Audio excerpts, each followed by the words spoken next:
تندیس حکیم ابوالقاسم فردوسی شاعر پرآوازه کشورمان بیش از 63 سال است که زینت بخش میدان زیبایی در آن پایتخت ایتالیاست که نام این میدان نیز فردوسی می باشد.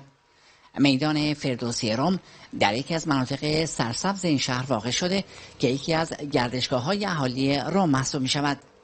در همین حال قدیمی ترین نسخه خطی شاهنامه فردوسی نیز در محل گنجینه کتابخانه ملی شهر فلورانس ایتالیا نگهداری می شود. خانم ماریا لتیسیا سباستیانی رئیس سابق این کتابخانه: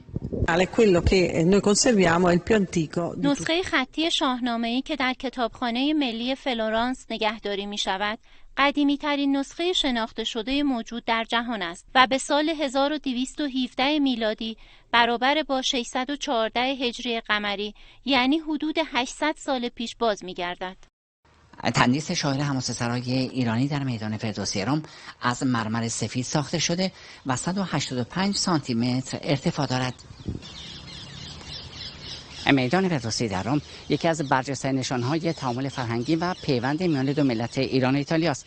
البته این نوع پیوند فرهنگی فقط به نامگذاری این میدان زیبا به نام فردوسی ختم نمیشه و در پایتخت ایتالیا 3 خیابان دیگر به نامهای تهران، ابوعلی سینا و کوروش نیز وجود داره.